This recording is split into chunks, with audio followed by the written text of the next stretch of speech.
สบายดีข้าพเจ้าชื่อย่างเป็นผู้เชี่ยวชาญช่วยด็อกเตอร์เนาะข้าพเจ้าอยู่ในศูนย์ดูแลสุขภาพ Happy MPM นี่ลาวเอเชียนี่เนาะคือข้าพเจ้า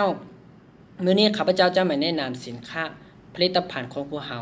มาให้ทุกท่านที่มีปัญหาเกี่ยวกับพยาธิ NCD หรือพยาธิเสื่อมที่ในร่างกายหรือว่าจุดหลังของเราเสื่อมหรือว่าเซลล์ของเราตายไปหลายและพาให้เราเกิดพยาธิก็คือ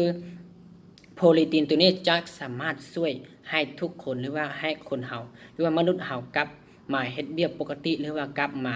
ใช้ชีวิตคือเก่าหรือเหมือนเดิมเนาะคือผลิตภัณฑ์ของพวกเฮาจะผลิตมาจากประเทศสหรัฐอเมริกาที่ผลิตมาจากของบริษัทกาบิเนต LC ที่เป็นบริษัทใหญ่หนึ่งของโลกคือ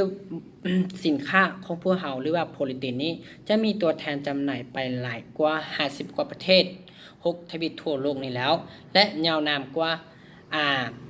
60กว่าปีนี่แล้วเนาะคือ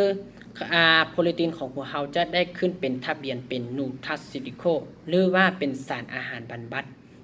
ระดับเซลล์ที่เมื่อที่ว่าเซลล์เข้าแข็งแรงแล้วร่างกายก็เฮาก็แข็งแรงคือกันเนาะคือผลิตภัณฑ์ของพวกเฮาจะมีงานวิจัยหลายกว่า150กว่างานวิจัยหลายกว่า150กว่าประเทศทั่วโลกนี่แล้วคือล่าสุดของผลิตภัณฑ์ของพวกเราคือมีงานวิจัยอยู่ที่มหาวิทยาลัยจุฬาลงกรณ์แพทยศาสตร์ของประเทศไทยที่ดังที่สุดของประเทศไทยคือเขาได้วิจัยผลิตภัณฑ์ของพวกเราสามารถฆ่าเชื้อมะเร็งได้เกือบ 100% เลยเนาะคือของพวกเรานี้ทุกคนที่เป็นพยาธิNCD หรือว่าพยาธิที่เป็นเบาหวานความดันแคนเซอร์หรือมะเร็งหรือว่าเป็นกระเพาะลำไส้ลิสะดวงหรือว่าพยาธิ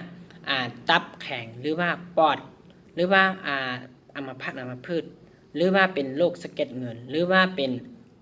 กระดูกทับเส้นหรือว่าเป็นประดุงคอกตัวนี้ผลิตภัณฑ์ของพวกเราสามารถช่วยให้ท่านกลับคืนมาปกติหรือว่ากลับคืนมาถาวรเลยเนาะคือผลิตภัณฑ์ของพวกเราจะมีทั้งหมดมี